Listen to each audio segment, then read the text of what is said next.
കൃപാസന മാതാവിൻ്റെ അൾത്താരയിൽ നിൽക്കുവാൻ മാതാവ് ഇടയാക്കിയതിനെ ഓർത്ത് മാതാവിനും ഈശോയ്ക്കും കോടാനുകൂടി നന്ദി. എൻ്റെ പേര് അഖില, ഇതെൻ്റെ ഹസ്ബൻഡ് റിങ്കു, ഇത് ഞങ്ങളുടെ കുഞ്ഞ് എസക്കിയേൽ മരിയോൺ റിങ്കു. ഞങ്ങളുടെ കല്യാണം കഴിഞ്ഞിട്ട് ഏകദേശം 4 വർഷം പൂർത്തിയായി. ഞങ്ങൾക്ക് വിവാഹം കഴിഞ്ഞ ഉടനെ തന്നെ ആദ്യത്തെ കുഞ്ഞിനെ ഞാൻ കൺസീവ് ആയായിരുന്നു. ഒരു കുഴപ്പങ്ങളും ഒന്നും ഇല്ലായിരുന്നു. 7-ാം മാസത്തെ സ്കാനിങ് ആയപ്പോൾ പെട്ടെന്ന് എൻ്റെ അമ്നിയോട്ടിക് ഫ്ലൂയിഡ് ഒരുപാട് കൂടി. അങ്ങനെ അത് കുഞ്ഞിൻ്റെ ലങ്സിനുള്ളിലേക്കൊക്കെ കയറി.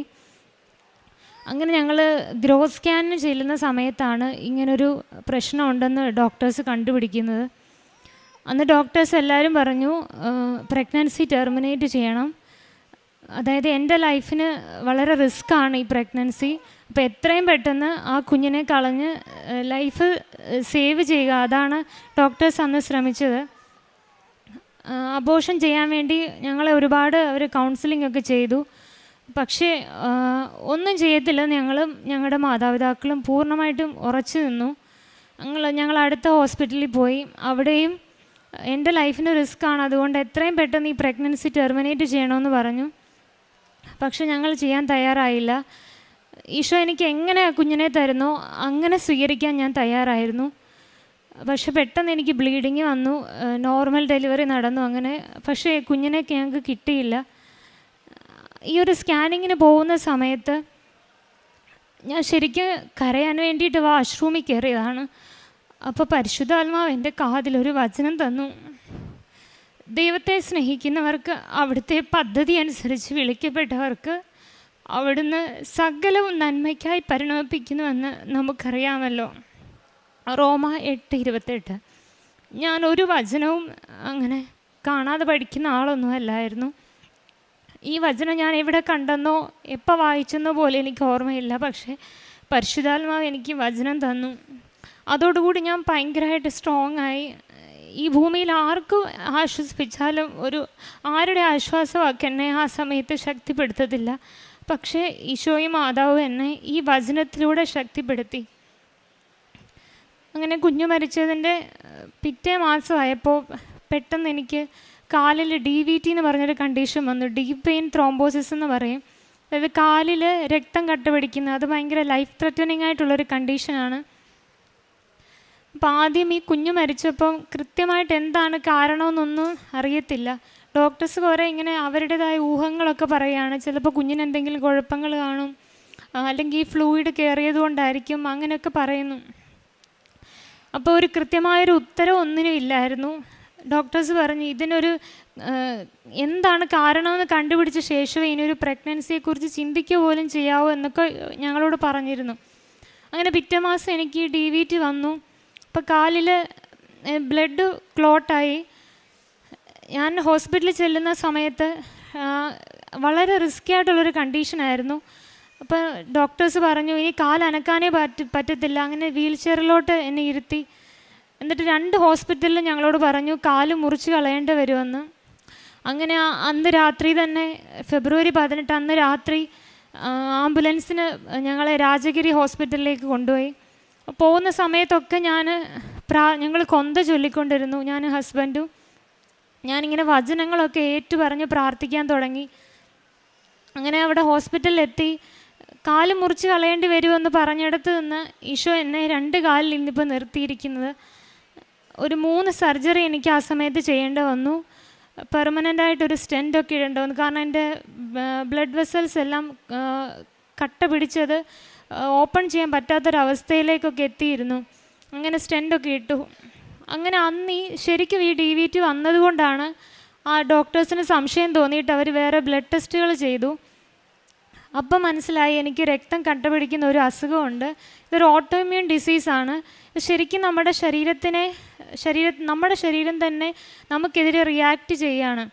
അപ്പോൾ എല്ലായിടത്തും തന്നെ ബ്ലഡ് ക്ലോട്ടാകാനുള്ളൊരു ഹൈ റിസ്ക്കാണ്.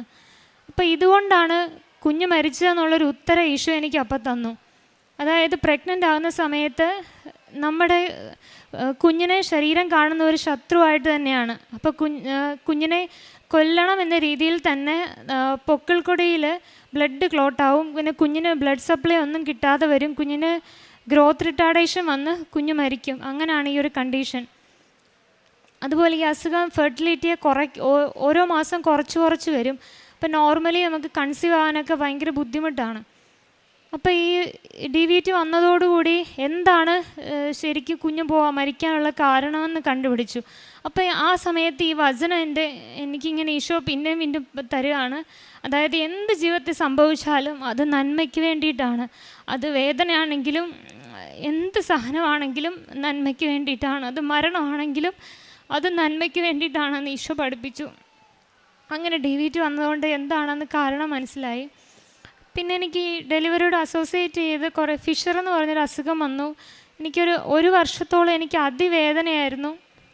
ഞാൻ ഡോക്ടേഴ്സിനെയൊക്കെ കണ്ടു, അവർ പറഞ്ഞ പോലെ മെഡിസിൻ എടുത്തു, ഡയറ്റ് ചെയ്തു, പക്ഷേ എനിക്ക് യാതൊരുവിധ മാറ്റങ്ങളും ഉണ്ടായില്ല. അങ്ങനെ ഡിസംബറിൽ എനിക്ക് സർജറി ഫിക്സ് ചെയ്തു. സർജറി ചെയ്യുന്നത് തന്നെ എനിക്ക് റിസ്ക്കാണ്, പക്ഷേ വേറൊരു ഓപ്ഷൻ ഇല്ല എന്ന രീതിയിൽ ഡോക്ടേഴ്സ് ഫിക്സ് ചെയ്തു. ആ സമയത്ത് ഞാൻ വന്ന് ഉടമ്പടി എടുത്ത് ഒരു 2 ആഴ്ചക്കുള്ളിൽ തന്നെ ഞാൻ ഈ തൈലമൊക്കെ എൻ്റെ വയറിൽ തേക്കാൻ തുടങ്ങി. ഉടമ്പടി ഉപ്പും തേനും ഒക്കെ ഉപയോഗിക്കാൻ തുടങ്ങി. എനിക്ക് ഭയങ്കരമായ ചേഞ്ചസ് വന്നു. എനിക്ക് പൂർണ്ണമായ രോഗസൗഖ്യം അവിടെ ലഭിച്ചു. അത് കഴിഞ്ഞിട്ട് ഞാൻ ഹസ്ബൻഡിൻ്റെ അടുത്ത് മൈസൂരിലേക്ക് പോയി. അവിടെ ചെല്ലുന്ന സമയത്ത് എനിക്കൊരു ജോലി വേണമെന്ന് ഞാൻ മാതാവിനോട് നിയോഗം വെച്ചിരുന്നു. ഞങ്ങൾക്ക് ഒരുമിച്ച് ജീവിക്കാനും ജോലി ചെയ്യാനും പറ്റണേന്നൊക്കെ. അവിടെ ചെന്ന സമയത്ത് തൊട്ടടുത്തൊരു സ്കൂളിൽ ഞാൻ വെറുതെ ബയോഡേറ്റ കൊടുക്കാൻ വേണ്ടി പോയതാണ്. അപ്പോൾ അവർ ഉടനെ തന്നെ ഇൻ്റർവ്യൂ നടത്തി, തൊട്ടടുത്ത ദിവസം ഡെമോ ക്ലാസ്സൊക്കെ നടത്തി എനിക്കവിടെ ജോലി തന്നു. എനിക്ക് അത് വിശ്വസിക്കാൻ തന്നെ പറ്റാത്ത രീതിയിൽ, അതായത് ഉടമ്പടി എടുത്തതിന് ശേഷം എല്ലാം വളരെ സ്മൂത്തായിട്ട് പോകുന്ന പോലെ, തടസ്സങ്ങളൊക്കെ പെട്ടെന്ന് മാറുന്നത് പോലെ, മാതാവ് മുന്നേ പോയി വഴിയൊരുക്കുന്ന പോലെ എനിക്ക് തോന്നിത്തുടങ്ങി. ഇൻ്റർവ്യൂവിന് കയറുന്നതിന് മുന്നേ ഞാനൊന്നും പ്രിപ്പയർ ആയിട്ടേ ഇല്ലായിരുന്നു. ശരിക്കും ഞാൻ ആ ജോലിക്ക് ഫിറ്റ് അല്ല എന്ന് തന്നെ എനിക്ക് തോന്നാറുണ്ട്. ഞാൻ പ്രത്യക്ഷീകരണ പ്രാർത്ഥന കണ്ടിന്യൂസ് ആയിട്ടിരുന്ന് ചൊല്ലിക്കൊണ്ടേയിരുന്നു. ഞാൻ ഒന്നും തന്നെ പ്രിപ്പയർ ചെയ്തിട്ടില്ല ഇൻ്റർവ്യൂവിന് വേണ്ടിയിട്ട്. ആ സമയത്ത് ഞാൻ മാതാവിനോട് പ്രാർത്ഥിച്ചു, മാതാവ് എനിക്ക് വേണ്ടി സംസാരിക്കണമെന്ന്. അങ്ങനെ മാതാവാണ് ശരിക്കും എനിക്ക് വേണ്ടി സംസാരിച്ചത്. അവരെന്നെ അവിടെ ഹൈസ്കൂൾ ടീച്ചറായിട്ട് അപ്പോയിൻ്റ് ചെയ്തു. ആ സ്കൂളിൽ, അതൊരു പ്രൈവറ്റ് സ്കൂളാണ് എങ്കിലും അവിടെ ഏറ്റവും കൂടുതൽ സാലറി മേടിക്കുന്ന അധ്യാപകരിൽ ഒരാളായിട്ടാണ് മാതാവ് എനിക്ക് ആ ജോലി നൽകി അനുഗ്രഹിച്ചത്. ഞാൻ മൈസൂരിൽ ചെന്ന് ഒരാഴ്ചയ്ക്കുള്ളിൽ എനിക്ക് ഈ ജോലിയായി അവർ ഓഫർ ലെറ്റർ തരികയും ചെയ്തു. അങ്ങനെ ഈ സ്കൂളിൽ എനിക്ക് 10ാം ക്ലാസ് പഠിപ്പിക്കേണ്ട വന്നു. അപ്പം ഹൈസ്കൂൾ ടീച്ചറായിട്ടാണ് അവർ അപ്പോയിൻ്റ് ചെയ്തത്.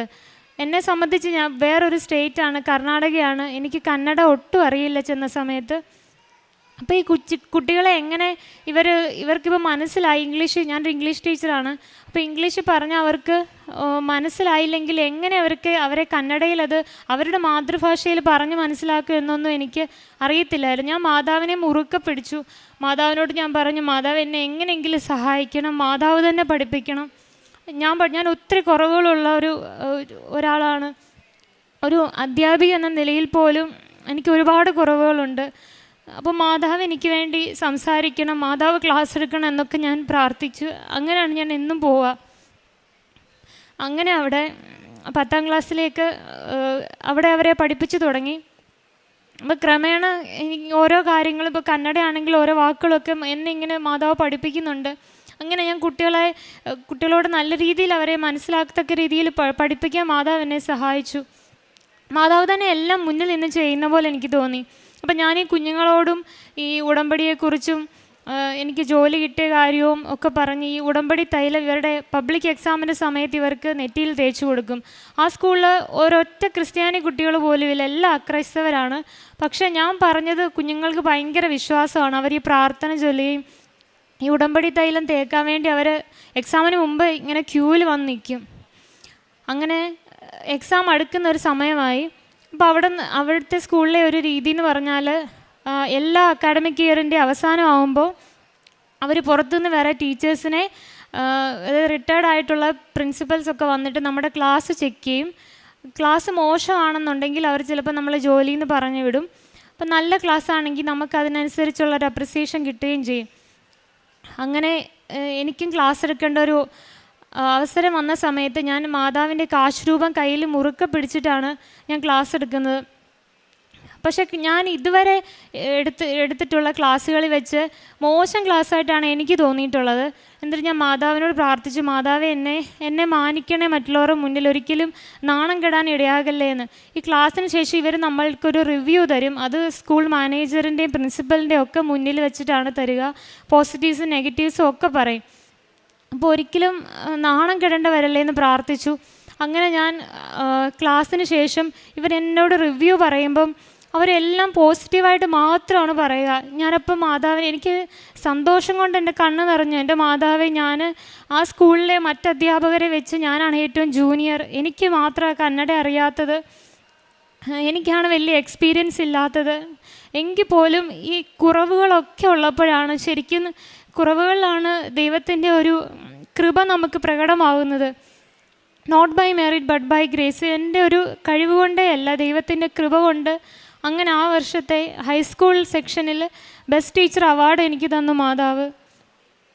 പിന്നെ 10ാം ക്ലാസ് നമുക്ക് എല്ലാ ദിവസവും സ്പെഷ്യൽ ക്ലാസ് എടുക്കണം. അപ്പം ഞായറാഴ്ച ദിവസങ്ങളിലും സ്പെഷ്യൽ ക്ലാസ് എടുക്കാൻ എല്ലാ അധ്യാപകരും റെഡിയാണ്. അപ്പോൾ ഇതിനെക്കുറിച്ച് സംസാരിച്ചപ്പം ആദ്യം തന്നെ ഞാൻ എതിർത്തായിരുന്നു, ഞാൻ ഞായറാഴ്ച എടുക്കത്തില്ല എന്ന് പറഞ്ഞു. അപ്പോൾ അവരെല്ലാവരും പറഞ്ഞു, എല്ലാവരും ക്ലാസ് എടുക്കുമ്പോൾ ഞാനും എടുത്തേ പറ്റത്തുള്ളൂ എന്ന് പറഞ്ഞു. പക്ഷേ പലവട്ടം എന്നോട് പ്രിൻസിപ്പൾ ഞായറാഴ്ച ക്ലാസ് എടുക്കാൻ പറഞ്ഞിട്ടുണ്ടെങ്കിലും ഞാൻ ഞായറാഴ്ച എടുക്കത്തില്ലെന്ന് പറഞ്ഞു. ശനിയാഴ്ച വരെയുള്ള ദിവസങ്ങളിൽ ഞാൻ എടുക്കാം. ഞാൻ നൈറ്റ് ക്ലാസ്സും എടുക്കാൻ തയ്യാറായിരുന്നു. നൈറ്റ് ക്ലാസ്സുകളൊക്കെ എടുത്തു. പക്ഷേ ഞായറാഴ്ച ഞാൻ ഇനി എന്ത് തരാമെന്ന് പറഞ്ഞാലും ഞായറാഴ്ച വർക്ക് ചെയ്യത്തില്ലെന്നുള്ളത് എൻ്റെ ഉറച്ച നിലപാടായിരുന്നു. അങ്ങനെ ഞാൻ ഒഴികെ ബാക്കി എല്ലാ അധ്യാപകരും ഞായറാഴ്ച ദിവസങ്ങളിലും ക്ലാസ് എടുത്തു, സ്പെഷ്യൽ ക്ലാസ്സുകൾ എടുത്തു. ഞാനെടുത്തില്ല. ഞാൻ മാതാവിനോട് പ്രാർത്ഥിച്ചു, മാതാവേ, റിസൾട്ട് വരുമ്പം ഏറ്റവും കൂടുതൽ മാർക്ക് എൻ്റെ സബ്ജക്റ്റിനായിരിക്കണം, എന്നെ മാനിക്കണേന്ന് പ്രാർത്ഥിച്ചു. ഞാൻ ആ വർഷത്തെ റിസൾട്ട് വന്നപ്പോൾ ആ സ്കൂളിൽ 100% റിസൾട്ട് ഉള്ളത് എൻ്റെ സബ്ജക്റ്റിന് മാത്രമാണ്. ഞാൻ കുറച്ചേ അധ്വാനിച്ചുള്ളൂ, പക്ഷേ എൻ്റെ തമ്പുരാൻ എനിക്ക് വേണ്ടി മുന്നേ പോയി എല്ലാ കാര്യങ്ങളും ചെയ്തു തന്നു. അപ്പം ഞായറാഴ്ച പഠിപ്പിച്ചില്ലെങ്കിൽ കൂടെയും ഈശോയും മാതാവും ആ കുഞ്ഞുങ്ങൾക്ക് വേണ്ടിയതൊക്കെ കൊടുത്തു. ഞാൻ അങ്ങനൊരു നിലപാടെടുത്തപ്പോൾ ഈശോ മാതാവ് എൻ്റെ ഒപ്പം നിന്നു. ഏറ്റവും കൂടുതൽ റിസൾട്ട് എൻ്റെ സബ്ജക്റ്റിനായിരുന്നു. എനിക്കിപ്പോഴും അത് വിശ്വസിക്കാൻ പറ്റുന്നില്ല. കാരണം കുറവുകളുള്ള എന്നിലൂടെയാണ് മാതാവ് പ്രവർത്തിച്ചത്. അങ്ങനെ ഈ 10ാം ക്ലാസ്സൊക്കെ കഴിഞ്ഞ സമയത്ത് ഞങ്ങൾ ഇനിയും അടുത്തൊരു കുഞ്ഞിന് വേണ്ടിയിട്ട് പ്രാർത്ഥിച്ചൊരുങ്ങുന്ന ഒരു സമയമായിരുന്നു. അപ്പോൾ ഞങ്ങൾ ഡോക്ടേഴ്സിനെ കണ്ടു. ഡോക്ടർ കുറേ ബ്ലഡ് ടെസ്റ്റുകളും സ്കാനിങ്ങിനും ഒക്കെ വിട്ടു. ബ്ലഡ് ടെസ്റ്റൊക്കെ ചെയ്തിട്ട് ഡോക്ടർ പറഞ്ഞു, നോർമലി ഈ ഒരു അസുഖം എനിക്കുള്ളത് കൊണ്ട് നോർമലി കൺസീവ് ആകാൻ പാടാണ്. അപ്പോൾ കുറച്ച് ടാബ്ലറ്റുകൾ എടുക്കണം. ആ ടാബ്ലറ്റ് വർക്കായില്ലെങ്കിൽ നമുക്ക് ഹോർമോൺ ഇഞ്ചെക്ഷൻസ് സ്റ്റാർട്ട് ചെയ്യണമെന്ന് പറഞ്ഞു. അങ്ങനെ ഡോക്ടർ മരുന്നുകളൊക്കെ പ്രിസ്ക്രൈബ് ചെയ്ത് തന്നു. ഒരു 3000 രൂപയോളം വരുന്ന മരുന്നുകളാണ്. പക്ഷേ ഞങ്ങൾ ഒരു മെഡിസിനും മേടിച്ചില്ല. ഞാൻ മാതാവിനോട് പലപ്പോഴും പറഞ്ഞിട്ടുണ്ട്, മാതാവ്, ഇനി എനിക്കൊരു കുഞ്ഞിനെ തരുവാണെങ്കിൽ അത് മാതാവ് തന്നതാണെന്ന് എനിക്ക് ഉറപ്പ് വരുത്തണം. പ്രഗ്നൻ്റ് ആകാൻ വേണ്ടി ഞാൻ ഒരു മെഡിസിനും എടുക്കത്തില്ലെന്ന് ഞാൻ ഉറപ്പിച്ച് തീരുമാനിച്ചിരുന്നു. അങ്ങനെ ഞങ്ങൾ വീട്ടിൽ വന്നു, ഞങ്ങൾ ബൈബിൾ എടുത്ത് വായിച്ചു. അപ്പോൾ ഹസ്ബൻഡിന് കിട്ടിയ ഒരു വചനം ഇതാണ്: ഞാൻ പ്രസവത്തോളം എത്തിച്ചിട്ട് പ്രസവം ഉണ്ടാവാതിരിക്കുമോ? ജന്മം നൽകുന്ന ഞാൻ ഗർഭപാത്രം അടച്ചു കളയുമോ? ഏശയ്യ 66:9. ഈ വചനം ശരിക്കും ഈശോ മക്കളെ തരുമെന്നുള്ളതിൻ്റെ സൂചനയാണ്. അതുപോലെ നോർമൽ ഡെലിവറിക്ക് വേണ്ടിയുള്ള ഒരു വചനം കൂടിയാണിത്. അപ്പോൾ ഈ വചനം കിട്ടിയപ്പോൾ ഞങ്ങൾക്ക് ഉറപ്പായി ഈശോ മക്കളെ തരുമെന്ന് ഉറപ്പായി. അപ്പോൾ ഒരു ടാബ്ലറ്റും എടുക്കുന്നില്ല എന്ന് വിചാരിച്ചു. ഞാൻ മാതാവിനോട് പറഞ്ഞു, എത്ര നാൾ വേണേലും ഞാൻ കാത്തിരിക്കാം, നീ തരുന്നിടം വരെ. പക്ഷെ ഞാൻ ഒരു മെഡിസിനും ഇതിന് വേണ്ടിയിട്ട് എടുക്കത്തില്ല. അങ്ങനെ ഞങ്ങൾ പ്രാർത്ഥിച്ചൊരുങ്ങി. ശരിക്കും ഇമ്പോസിബിളായൊരു കാര്യമാണ്. 2ാമത്തെ മാസം തന്നെ ഞാൻ കൺസീവായി, നോർമലി ഒരു മെഡിസിനും എടുക്കാതെ. അത് ഡോക്ടേഴ്സിന് എന്നെ വിശ്വസിക്കാൻ പാടായിരുന്നു. അങ്ങനെ മാതാവിൻ്റെ വണക്കമാസം മെയ് മാസം ഞാൻ കൺസീവായി. അപ്പോൾ എനിക്കൊരു കോൺഫിഡൻസ് ആയി, ഇതെനിക്ക് മെഡിസിൻ എടുത്തൊന്നും കിട്ടിയ കുഞ്ഞല്ല, അപ്പം മാതാവ് തന്നതായതുകൊണ്ട് മാതാവ് തന്നെ നോക്കിക്കോളൂ എന്നൊരു ഉറപ്പുണ്ട്. അപ്പം എൻ്റെ ഒരു കണ്ടീഷൻ വെച്ച് ഞാൻ കഴിക്കുന്ന ടാബ്ലറ്റുകളൊക്കെ പ്രഗ്നൻസിയിൽ ഭയങ്കര റിസ്കി ആയിട്ടുള്ളതാണ്. കാരണം കുഞ്ഞിന് വൈകല്യങ്ങളൊക്കെ വരാൻ ചാൻസ് ഉണ്ട്. അതുകൊണ്ട് അവർ മെഡിസിൻ മാറ്റി ഇഞ്ചക്ഷനിലേക്ക് ഷിഫ്റ്റ് ചെയ്യും. അപ്പം ഞങ്ങൾ രാജഗിരിയിൽ ട്രീറ്റ്മെൻറ്റ് എടുക്കുന്ന സമയത്ത്, എൻ്റെ അസുഖത്തിൻ്റെ ട്രീറ്റ്മെൻറ്റ് എടുക്കുന്ന സമയത്ത് ഡോക്ടേഴ്സ് പറഞ്ഞിട്ടുണ്ട് ഒരു ഡെയിലി 2000 രൂപയുടെ ഇഞ്ചക്ഷൻ എനിക്ക് എടുക്കേണ്ടി വരും. അപ്പോൾ ഡെയിലി 2000 രൂപ എന്ന് പറയുമ്പോൾ ഒരു മാസം 60,000 രൂപയോളം നമുക്ക് ഇഞ്ചക്ഷന് മാത്രമാവും. മുന്നിൽ ഒരു വഴി അന്നേരം ഇല്ലായിരുന്നു, പക്ഷേ എനിക്കൊരു വിശ്വാസം ഉണ്ടായിരുന്നു, എൻ്റെ തമ്പുരാൻ എനിക്ക് വഴി തുറക്കുമെന്ന്. ഞാനത് ഭയങ്കരമായിട്ട് വിശ്വസിച്ചിരുന്നു. അങ്ങനെ കൺസീവ് ആയ സമയത്ത് തൊട്ട് ഇഞ്ചക്ഷൻസ് സ്റ്റാർട്ട് ചെയ്തു. പക്ഷേ വലിയൊരു അത്ഭുതം എന്ന് പറയട്ടെ, ഞാൻ ഈശോയോടൊരു ഈ ഇഞ്ചക്ഷൻ മാത്രം ഒന്ന് ഫ്രീ ആയിട്ട് കിട്ടണമെന്ന് പ്രാർത്ഥിച്ചു. പക്ഷേ ഒരു പൂ ചോദിച്ചാൽ പൂക്കാലം തരുന്ന എൻ്റെ തമ്പുരാൻ എനിക്ക് എല്ലാ മെഡിസിനുകളും ഫ്രീ ആയിട്ട് തന്നെ തന്നു. ഞങ്ങളൊരു പ്രൈവറ്റ് മെഡിക്കൽ കോളേജിൽ വേറൊരു ഡോക്ടറിനെ കാണാൻ വേണ്ടി ചെന്നു. അതൊരു സീനിയർ ഡോക്ടറാണ്. അപ്പോൾ ആ ഡോക്ടർ ആദ്യം തന്നെ വഴക്ക് പറയുകയാണ് ചെയ്തത്. കാരണം എൻ്റെ ലൈഫിന് ഭയങ്കര റിസ്ക്കിയാണ് ഒരു പ്രഗ്നൻസി എന്ന് പറയുന്നത്.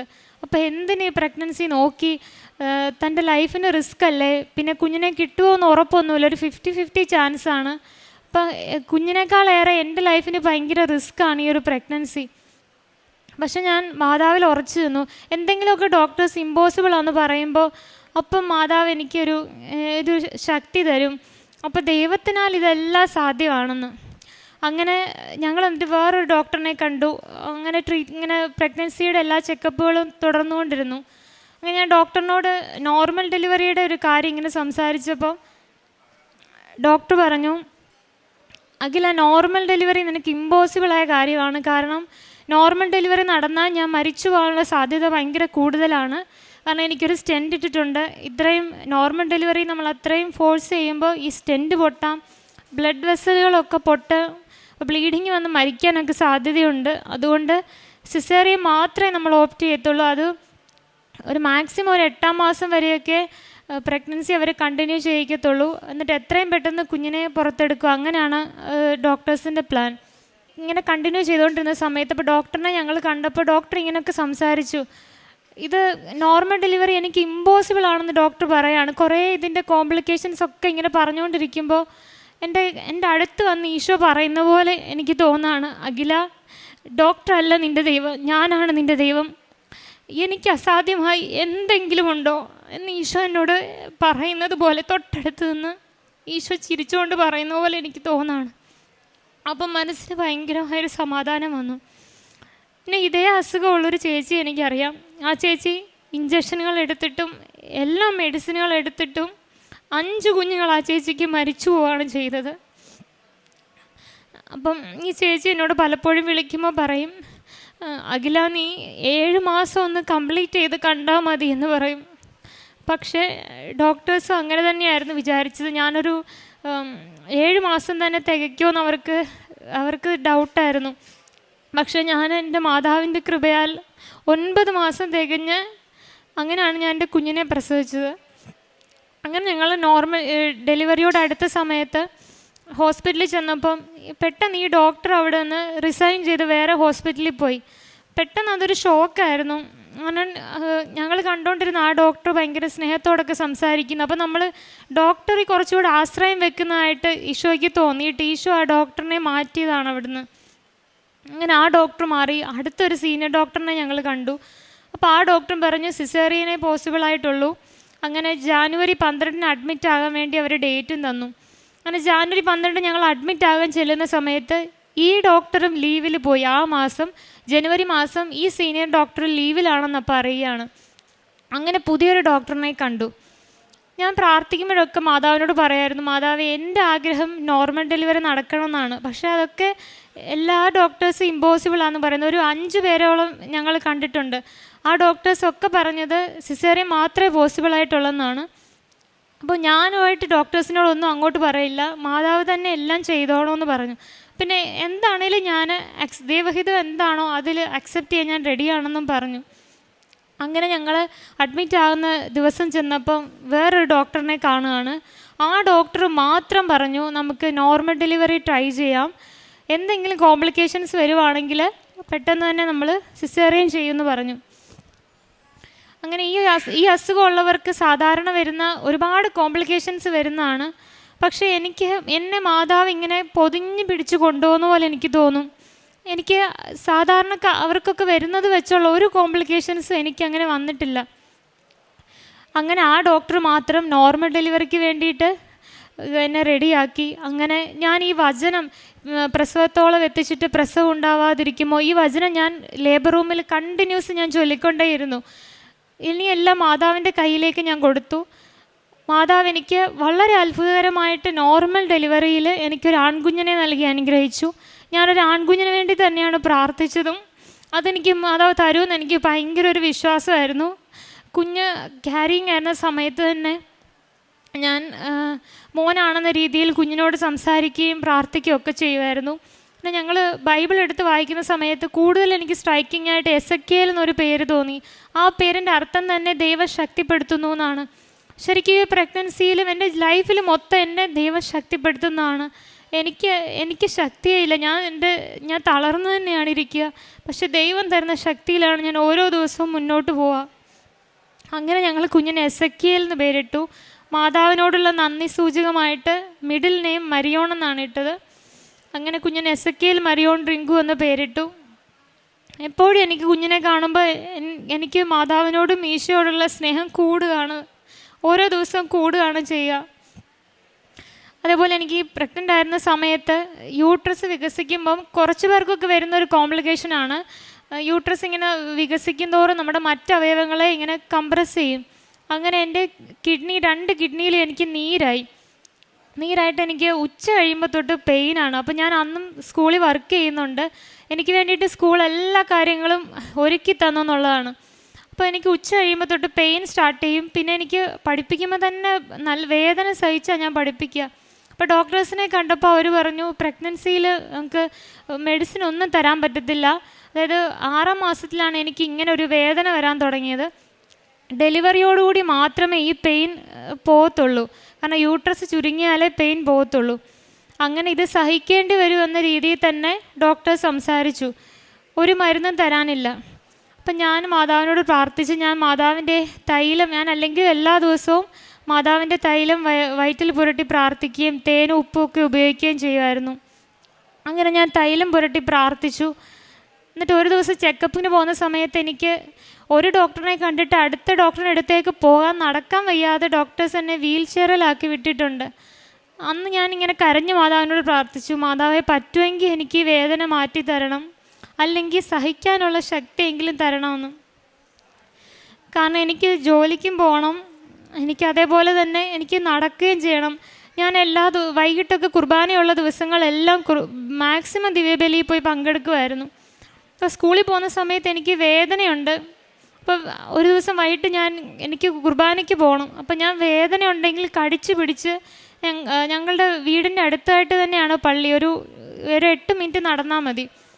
അപ്പം ഞാൻ വേദന സഹിച്ച് പള്ളിയിൽ പോവും. ആ സമയത്തൊക്കെ അർപ്പിക്കുന്ന ദിവ്യബലി എന്ന് പറഞ്ഞാൽ നമുക്ക് ഭയങ്കരമായൊരു ദൈവാനുഭവം നിറഞ്ഞ ദിവ്യബലിയാണ്. അങ്ങനെ ഞാൻ പ്രാർത്ഥിച്ച് ഭയങ്കര അത്ഭുതമെന്ന് പറയട്ടെ, ഞാൻ ഒരു മെഡിസിനും എടുത്തില്ല. പക്ഷേ ഞാൻ ഈ തൈലം പുരട്ടി പ്രാർത്ഥിച്ച് എനിക്ക് പൂർണ്ണമായിട്ട് ആ വേദന മാറി. പിന്നെ എനിക്കൊരു വേദനയും ഉണ്ടായിട്ടേ ഇല്ല. അങ്ങനെ ഈ ഒരു അസുഖമുള്ളവർക്ക് ഉണ്ടാകാവുന്ന യാതൊരുവിധ പ്രശ്നങ്ങളും കോംപ്ലിക്കേഷൻസ് ഒന്നും മാതാവ് വരുത്തിയില്ല. ഞാൻ മാതാവിനോട് പ്രാർത്ഥിച്ചത് ഇങ്ങനെയാണ്, എനിക്ക് ഈ അസുഖത്തോടു കൂടി തന്നെ നീ എനിക്കൊരു കുഞ്ഞിനെ തരണം. കാരണം എങ്കിൽ മാത്രമേ ദൈവനാമം മഹത്വപ്പെടുത്തുള്ളൂ. അല്ലാതെ വളരെ സുഖപ്പെട്ട് നോർമലായിട്ട് എനിക്കൊരു കുഞ്ഞിനെ കിട്ടി അതിൽ വലിയൊരു അത്ഭുതമൊന്നും തോന്നാനില്ല. പക്ഷേ ഈ ഒരു അസുഖം ഇരിക്കെ തന്നെ അത്ര ലൈഫ് റിസ്ക്കി ആയിട്ടുള്ളൊരു സമയത്ത് എൻ്റെ ലൈഫും റിസ്ക്കാണ്, കുഞ്ഞിൻ്റെ റിസ്ക്കാണ്. കുഞ്ഞിനെ കിട്ടുമെന്നൊന്നും ഒരു ഉറപ്പുമില്ലായിരുന്നു. പക്ഷെ ആ സമയത്ത് മാതാവ് എല്ലാം ക്രമീകരിച്ചു എനിക്ക് വേണ്ടിയിട്ട്. അങ്ങനെ 9 മാസം തികഞ്ഞ് നോർമൽ ഡെലിവറിയിൽ തന്നെ എനിക്ക് അത്ഭുതകരമായിട്ട് ഒരു മകനെ നൽകി മാതാവ് അനുഗ്രഹിച്ചു. മാതാവിനും എൻ്റെ ഈശോയ്ക്കും കോടാനുകോടി നന്ദി. പിന്നെ കാരുണ്യപ്രവർത്തികളായിട്ട് പ്രഗ്നൻ്റ് ആയിരുന്ന സമയത്ത് ഞാൻ വൃദ്ധസദനത്തിലൊക്കെ പോവുകയൊക്കെ ചെയ്തു. അവർക്ക് നഖം വെട്ടി കൊടുക്കുക, വൃദ്ധസദനമൊക്കെ ക്ലീൻ ചെയ്ത് കൊടുക്കുക, അതൊക്കെ ചെയ്തിട്ടുണ്ട്. പേപ്പറുകളൊക്കെ ഞാൻ കൊടുത്തിട്ടുണ്ട്. കന്നഡ പേപ്പറാണ് ഞാൻ മേടിച്ചുകൊണ്ട് പോവുക. അപ്പോൾ കന്നഡ ഞാൻ കാണാതെ പഠിക്കും, കാരണം എന്നാലേ ഇവരോട് സംസാരിക്കാൻ പറ്റത്തുള്ളൂ. അപ്പോൾ കുറേയൊക്കെ ഞാൻ കാണാതെ പഠിച്ചിട്ട് ഇവരോട് സംസാരിക്കും. ട്രെയിനിൽ വെച്ചൊക്കെ പേപ്പർ കൊടുക്കുന്ന സമയത്ത് വാക്ക് തർക്കങ്ങളൊക്കെ ഉണ്ടായിട്ടുണ്ട്. ഭയങ്കരമായിട്ട് എന്നോട് ചൂടായി സംസാരിക്കുകയൊക്കെ ചെയ്തിട്ടുണ്ട്. അതായത് കൺവേർട്ട് ചെയ്യാൻ വേണ്ടിയിട്ട് ഈ പേപ്പർ കൊടുക്കുകയാണ്, ക്രിസ്ത്യാനി ആക്കാനാണ് എന്നൊക്കെ പറഞ്ഞ് ഒരു ചേട്ടൻ ഭയങ്കരമായിട്ട് റൂഡായിട്ട് സംസാരിക്കുകയൊക്കെ ചെയ്തു. പക്ഷേ എനിക്ക് ശരിക്കും അവരോട് ഫ്ലുവൻ്റായിട്ട് കന്നഡ സംസാരിക്കാനൊന്നും അറിയില്ലായിരുന്നു. പക്ഷേ മാതാവ് ആ സമയത്തും എന്നിലൂടെ സംസാരിക്കുന്ന പോലെ എനിക്ക് തോന്നി. ആ സമയത്തൊക്കെ ഞാൻ മാതാവിന് വേണ്ടി സംസാരിക്കാൻ മാതാവ് എന്നെ ശക്തിപ്പെടുത്തി. പിന്നെ ദശാംശമൊക്കെ കൃത്യമായിട്ട് ഞാൻ നേരത്തെ മുതലേ അങ്ങനെ കൊടുക്കുമായിരുന്നു. അങ്ങനെ ആരെങ്കിലും സഹായിക്കാനൊരു അവസരം കിട്ടിയാൽ സഹായിക്കുകയൊക്കെ ചെയ്യും. പിന്നെ ഞാൻ ഉടമ്പടി എടുത്ത് ഞാൻ മറ്റ് ടീച്ചേഴ്സിനോടൊക്കെ എൻ്റെ കാര്യങ്ങളൊക്കെ പ്രഗ്നൻ്റ് ആയതൊക്കെ പറയുമ്പോൾ അവർക്ക് വിശ്വാസമായിട്ട് അവർ പലരും ഉടമ്പടി, അവിടെ ഉള്ളവർ കർണാടകക്കാർ തന്നെ അവർ ചിലർ ഉടമ്പടി എടുത്തിട്ടുണ്ട്, ചിലർ പ്രാർത്ഥനകളൊക്കെ ചൊല്ലുന്നുണ്ട്. അപ്പോൾ മാതാവിനും ഈശോയ്ക്കും ഒരുപാട് നന്ദി പറയുന്നു. ഇനി ഉടമ്പടിയിൽ ജീവിക്കാനുള്ള കൃപ തരണേന്ന് മാതാവിനോട് പ്രാർത്ഥിക്കുകയും ചെയ്യുന്നു. പുറപ്പാടിൻ്റെ പുസ്തകം 33-ാം അധ്യായം 14-15 തിരുവചനങ്ങൾ. കർത്താവ് പറഞ്ഞു, ഞാൻ തന്നെ നിന്നോടുകൂടെ വരികയും നിനക്ക് ആശ്വാസം നൽകുകയും ചെയ്യും. മോശ പറഞ്ഞു, അങ്ങ് ഞങ്ങളോടുകൂടെ വരികയില്ലെങ്കിൽ ഞങ്ങളെ ഇവിടെ നിന്ന് പറഞ്ഞയക്കരുത്. അഖില, റിങ്കു എന്ന ഈ കുടുംബത്തിൻ്റെ വളരെ ശ്രേഷ്ഠമായ പ്രത്യക്ഷീകരണ സാക്ഷ്യത്തിൽ നമുക്ക് മനസ്സിലാകുന്നത് പരിശുദ്ധ അമ്മ തന്നെ ഈ മകളോട്, അമ്മയും ഈശോയും വളരെ ശക്തമായി ഇവരോട് കമ്മ്യൂണിക്കേറ്റ് ചെയ്യുന്ന വിധത്തെക്കുറിച്ചാണ് നാം ഇതിൽ മനസ്സിലാക്കുന്നത്. ഒരു ബ്ലഡ് ക്ലോട്ടിംഗ് അസുഖം വന്ന് ഒരു അപൂർവ രോഗം പിടിപെട്ട് ഒരു ഓട്ടോ ഇമ്മ്യൂൺ സിസ്റ്റം ഡിസീസ് എന്ന ഒരവസ്ഥയിലേക്ക് ഈ മകൾക്ക് കടന്നു പോകേണ്ടി വന്നപ്പോൾ കുഞ്ഞിൻ്റെ ജീവിതം, പ്രഗ്നൻ്റ് ആകാൻ തന്നെ വളരെ ഹൈ റിസ്ക്. അങ്ങനെ പ്രഗ്നൻ്റ് ആയപ്പോൾ തന്നെ ഈ പരിശുദ്ധ അമ്മയുടെ മധ്യസ്ഥം വഴി ഈ മകൾ കുഞ്ഞിന് ജന്മം കൊടുക്കുന്നത് ഈശോയുടെ ഒരു വലിയ വാഗ്ദാനത്തോടു കൂടിയാണെന്നാണ് റിങ്കുവും അഖിലയും ഇവിടെ ഏറ്റുപറയുന്നത്. ഹസ്ബൻഡിന് കിട്ടിയ ആ വചനം മകൾ ആ പ്രഗ്നൻസി കാലഘട്ടം മുഴുവൻ ഉരുവിടുകയായിരുന്നു. പ്രസവത്തോളം എത്തിച്ചിട്ട് ഞാൻ ഗർഭപാത്രം അടച്ചു കളയുമോ എന്നുള്ള ദൈവത്തിൻ്റെ വളരെ ശക്തമായ പ്രൊട്ടക്ഷൻ, കരുതലും സ്നേഹവും സംരക്ഷണവും ഇവരുടെ ഈ കാലഘട്ടങ്ങളിൽ മുഴുവൻ ഇവർ അനുഭവിച്ചതിനെക്കുറിച്ച് പറയുകയായിരുന്നു. നമുക്കറിയാവുന്നതുപോലെ ഈ രോഗത്തിൽ ഒരു ആൻറ്റിബോഡി, അതായത് ഒരു കുഞ്ഞ് ഗർഭാവസ്ഥയിൽ ജീവിക്കുക എന്നുള്ളത് തന്നെ അമ്മയ്ക്കും കുഞ്ഞിനും വളരെ റിസ്ക് ആയിട്ടുള്ള ഒരു ഗുരുതരമായ അവസ്ഥയിലേക്ക് കടന്നു പോകാവുന്നതാണ്. പക്ഷേ ആൻറ്റിബോഡി വൈറസ് ഫോം ചെയ്യുന്ന ആ സമയങ്ങളിലെല്ലാം ഈ ഫോറിൻ ബോഡി നിലനിൽക്കുക എന്നുള്ളത് തന്നെ ഒരു പരിശുദ്ധാത്മാവിൻ്റെ ആവാസത്തിലൂടെ പരിശുദ്ധ അമ്മയ്ക്ക് ലഭിച്ചതുപോലെ ഇതൊരു കൃപ കൊണ്ട് മാത്രമല്ലാതെ മരുന്നുകൊണ്ടോ ലേപനം കൊണ്ടോ അല്ല ഈ കുഞ്ഞിൻ്റെ ജന്മമെന്ന് നമുക്കിവിടെ മനസ്സിലാകാവുന്നതാണ്. അഖില പ്രഗ്നൻ്റായ സമയങ്ങളിലൂടെയെല്ലാം തൻ്റെ ടീച്ചിങ് കരിയർ വളരെ ശക്തമായും പരിശുദ്ധ അമ്മയോട് കൂടെ തന്നെ ഒരു ബെസ്റ്റ് ടീച്ചർ അവാർഡ് ലഭിക്കാൻ മാത്രം പരിശുദ്ധ അമ്മ കൂടെ നിന്ന് റിവ്യൂ ക്ലാസ് എടുക്കുവാനും അവർക്കതിൻ്റെ എല്ലാ സാങ്കേതിക തടസ്സങ്ങളും മാറ്റിക്കൊടുക്കുവാനും കന്നഡ വളരെ ചുരുക്കം വാക്കുകൾ മാത്രം അറിയുന്ന ഈ മകൾ സ്കൂളിലെ സീനിയർ ടീച്ചേഴ്സിനോടൊപ്പം ഒരു ബെസ്റ്റ് ടീച്ചർ അവാർഡിയായി കരുതപ്പെടാനും കൺസിഡർ ചെയ്യുവാനൊക്കെയുള്ള വലിയ മഹാഭാഗ്യം ഈ ഉടമ്പടി കാലത്തിലാണ് ഈ മകൾക്ക് ലഭിച്ചിട്ടുള്ളത്. ഈശോയോട് ചേർന്നുള്ള ചില നിലപാടുകളാണ് അഖിലയ്ക്ക് സംസാരിക്കാനുള്ളത്. ഞായറാഴ്ച ഞാൻ സ്പെഷ്യൽ ക്ലാസ് എടുക്കുകയില്ല, കാരണം അത് നമ്മുടെ 3-ാം പ്രമാണമാണ്. കർത്താവിൻ്റെ ദിവസം പരിശുദ്ധമായി ആചരിക്കണമെന്ന 10 കൽപ്പനയിലുള്ള 3-ാം പ്രമാണം വളരെ ശക്തമായി നിലപാടുകളോടുകൂടി തന്നെ അപ്പോൾ ഈശോയ്ക്ക് കൊടുത്തൊരു വാക്ക്, പരിശുദ്ധ അമ്മയുടെ മധ്യസ്ഥതയിൽ എൻ്റെ കുഞ്ഞുങ്ങൾക്ക് ഏറ്റവും ബെസ്റ്റ് പെർഫോമൻസ് ഉണ്ടായിരിക്കണം. ഈ ഇംഗ്ലീഷ് സബ്ജക്റ്റിൽ തന്നെ അവർക്ക് 100% റിസൾട്ട് നൽകി എന്നൊരു വലിയ സന്തോഷ വാർത്ത കൂടി ഈ മകളിന്ന് ഈ അൾത്താരയിൽ ഏറ്റുപറയുകയാണ്. നമുക്കറിയാവുന്നതുപോലെ പരിശുദ്ധ അമ്മയ്ക്ക് ഈശോ ലഭിക്കുമെന്നുള്ള മംഗളവാർത്ത ലഭിച്ചപ്പോൾ ഇന്ന് ഈ മകൾ ഏറ്റുപറയുമ്പോൾ വളരെ പെട്ടെന്നാണ് യൂദയ മലഞ്ചെരുവിലേക്ക് എലിസബത്തിനെ സഹായിക്കാനായി പോയത്. ഇങ്ങനെ ഉടമ്പടിയിലായിരിക്കുന്ന ഈ മകൾ കൃത്യമായും ഈശോയെ സ്നേഹിക്കുവാനും ഈശോയെ പോലെ പരിശുദ്ധ അമ്മയെപ്പോലെ മറ്റുള്ളവരെല്ലാം സഹായിച്ചുകൊണ്ട് സ്നേഹിച്ചുകൊണ്ട് തൻ്റെ ഗർഭാവസ്ഥ കാലത്തുള്ള എല്ലാ അരിഷ്ടതകളെയും മാറ്റിവെച്ചുകൊണ്ട് തന്നെ സന്തോഷത്തോടെയും സ്നേഹത്തോടെയും ഈശോയെ ഉടമ്പടിയായി കയറ്റി നടന്ന ഉടമ്പടി പേടകം വഹിച്ചുകൊണ്ട് നടന്ന ഒരു വലിയ അനുഭവത്തിലേക്ക് മകൾക്ക് വരാൻ സാധിച്ചത് ഈ പരിശുദ്ധ അമ്മയോടുള്ള നിരന്തരമായ കമ്മ്യൂണിക്കേഷനും ഈശോയോടുള്ള പരിപൂർണമായ സ്നേഹവുമാണെന്ന് ഈ സാക്ഷ്യം നമ്മെ ഓർമ്മിപ്പിക്കുകയാണ്. ഒട്ടും തന്നെ യോഗ്യതകളില്ലാതെ ജനിച്ച ഈ കുഞ്ഞിനെ ജനിക്കാൻ യോഗ്യതകളില്ല. കാരണം മറ്റൊരു ഉദാഹരണം, ഒരു ഫ്രണ്ടിൻ്റെ ഉദാഹരണം, 5 കുഞ്ഞുങ്ങൾ, ഈ രോഗാവസ്ഥയുള്ള ഒരു സ്ത്രീയുടെ 5 കുഞ്ഞുങ്ങൾ മരിച്ചുപോയെന്നാണ് ഇന്നിവിടെ നമുക്ക് സാക്ഷ്യം കേൾക്കുമ്പോൾ മനസ്സിലാവുന്നത്. അങ്ങനെ എല്ലാ അയോഗ്യതകളോടും കൂടി കൃപ നിറഞ്ഞ ഒരു ജീവിതം ഇവർക്ക് ലഭിച്ചതിന് ഈശോയ്ക്കും പരിശുദ്ധ അമ്മയ്ക്കും നമുക്ക് നന്ദി പറയാം. അതുപോലെ പ്രഗ്നൻസി കഷ്ടതകൾ അനുഭവിക്കുന്ന, വേദനകൾ അനുഭവിക്കുന്ന കുഞ്ഞുങ്ങളില്ലാത്ത ദമ്പതികളെ എല്ലാം ഈ സാക്ഷ്യത്തോട് ചേർത്ത് വെച്ച് ഈശോയ്ക്കും പരിശുദ്ധ അമ്മയ്ക്കും നല്ലൊരു കയ്യടി നൽകി സാക്ഷ്യം നമുക്ക് സമർപ്പിക്കാം. അത്യപൂർവ ദൈവാനുഭവങ്ങൾ ഇനി നിങ്ങൾക്കും സ്വന്തം. ഈ യൂട്യൂബ് ചാനൽ ഇതുവരെ സബ്സ്ക്രൈബ് ചെയ്തിട്ടില്ലെങ്കിൽ ഇപ്പോൾ തന്നെ സബ്സ്ക്രൈബ് ചെയ്യുക. ഈ വീഡിയോ ഇപ്പോൾ തന്നെ നിങ്ങളുടെ സുഹൃത്തുക്കൾക്ക് ഷെയർ ചെയ്തുകൊണ്ട് കർത്താവിൻ്റെ പ്രേക്ഷിതരാകുക.